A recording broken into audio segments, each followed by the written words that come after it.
everyone, this is Aniko, and it is the first Friday of the month, which means it's time to go through July's Humble Bundle Monthly. For those of you who are new, this is a review of the Humble Monthly pack itself, not the games in the pack. So, let's begin. We will start by looking at the games and savings that Humble Monthly subscribers received this month. The games in this month's pack include Galactic Civilizations 3 for Windows, Hyper Light Drifter for Windows, OS X, and Linux, Dark Souls 2 Scholar of the First Sin for Windows, Armello for Windows, OS X, and Linux, Simple Planes for Windows and OS X, also available as a DRM-free download, Sherlock Holmes, The Devil's Daughter for Windows, and Caro Blaster for Windows, also available as a DRM-free download. And again, this month there is no Humble debut title. I'll talk about that more and some other changes to this month's bundle later. So this means we have an actual value of $172.93 and a total savings of $160.93. Assuming you managed to buy all these games at the lowest prices ever on Steam, the total cost would be $68.93, which means this bundle saved purchasers about $56. Also in this bundle, subscribers receive the Humble original game 2001, A Space Felony, which is for Windows, plus the Humble Monthly exclusive comic, the third in a 4-volume series from Kevin Eastman titled Underwear. Also, subscribers now have access to a new feature called the Humble Trove. More on that in a moment. And lastly, the charity benefiting from this month's bundle is Save the Children.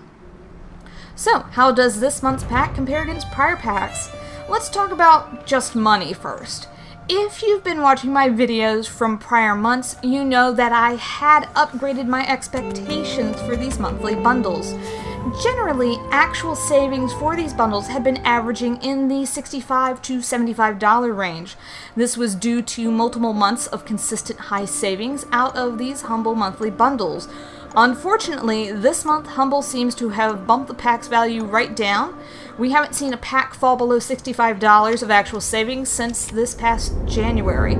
It's not just the savings amount that went down the whole this month, it's also the age of the games. Before now, we've been getting a mix of newer and older games, but this bundle is predominantly older games, most of them 2 years or more since their initial release. Again, this month we have 7 games and no Humble debut title. 2 months in a row without a Humble debut title makes me wonder if they're discontinuing that feature altogether, especially since they've added a new feature called Humble Trove. Humble Trove is a new subscriber perk that gives you access to download a handful of DRM-free titles as long as you're a subscriber.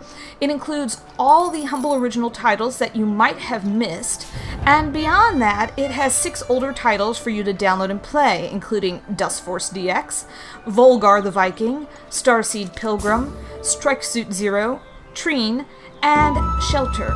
I'm not entirely negative about this Trove idea, but I will admit that a handful of very old games is not really enough to make me feel terribly happy about the sudden drop in value of this bundle. There's nothing in the Humble Trove that makes me think, wow, I can't believe they included that for subscribers. With that out of the way, let's move on and talk about the games in the bundle. The oldest game this month is Dark Souls 2, which has been available on PC for over 3 years. And the newest game in this group is Sherlock Holmes, The Devil's Daughter, which came out a year ago. All the other games in this pack are between a year to just over 2 years old. This is actually a pretty massive change in game age for these bundles.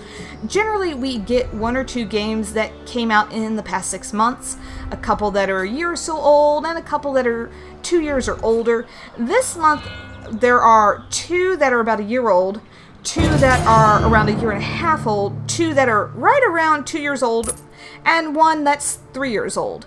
So this is a rather old pack in comparison to other bundles. Hopefully this doesn't mark a drastic sea change in these bundles, but it's worth pointing out for the sake of recording this fact.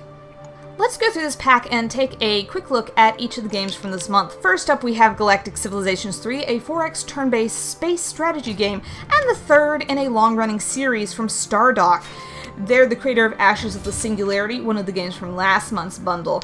Hyperlight Drifter is an atmospheric and artsy pixel graphic RPG. Dark Souls 2, Scholar of the First Sin, is a dark fantasy action RPG, most famed for its extreme difficulty. This is the 64-bit version with all the DLC included. Armello is a turn-based strategy board game type fantasy RPG with anthropomorphic animals. Simple Planes is a flight and aeronautical building simulator with realistic physics in which you build and test your inventions. Sherlock Holmes, The Devil's Daughter, is an action-adventure game in which you do a little crime solving in Victorian England. Finally, Caro Blaster is a pixel-graphic side-scrolling platforming shooter. So, how do I feel about this bundle? I really do have mixed feelings about it. I don't feel like any of the games are outright awful, but I do think that the overall age of the games in this bundle and the decrease in savings, as well as other aspects, have made the entire bundle this month a rather disappointing experience, at least for me. I also didn't get any games I was really looking forward to, and that probably is also coloring my feelings on this one. For my top pick out of this bundle, I think I'm going to have to go with Armello, simply because of the fact that I look at it, and all I can see are characters from the Redwall books. Just give me a few hairs so I can set up Salamandastron's long patrol, and I'll be pleased as punch. Extra kudos if you get the reference. Second place probably goes to Hyperlight Drifter, because I actually really enjoy the obscure artsy indie RPG games.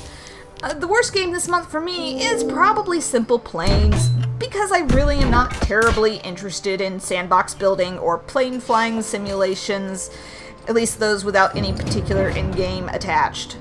The second worst is probably the Sherlock Holmes game, simply because it was a game that I had decided I didn't really want some time back, and that's not to say it's a bad game. It has great graphics and reasonably good gameplay. I wrote it off back when it first came out because it took a massive step away from the franchise it was a part of, and pretty much threw gameplay that I did like under the bus.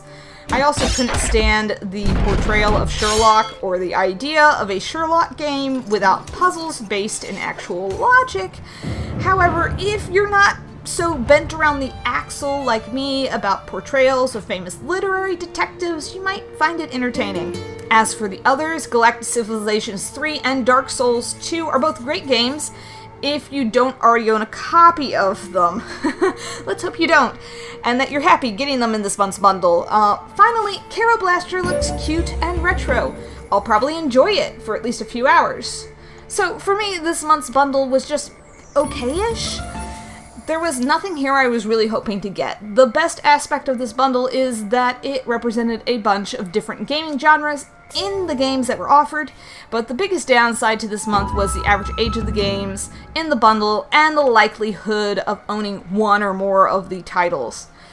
Before I wrap up, next month's early unlocks are looking pretty good. We have NBA 2K17 and Pillars of Eternity. NBA 2K17 is obviously a basketball simulation game, and its lowest price thus far was $14.99. Pillars of Eternity is an isometric fantasy RPG, and its lowest price thus far was $17.99. So if either of those games interest you, you'll be getting a good deal buying next month's bundle. Anyhow, thanks for watching, and I will be back the first Friday of August with the next video in this particular series. If you enjoyed the video, please like and subscribe, maybe follow me on Twitter, and I hope to see you next time.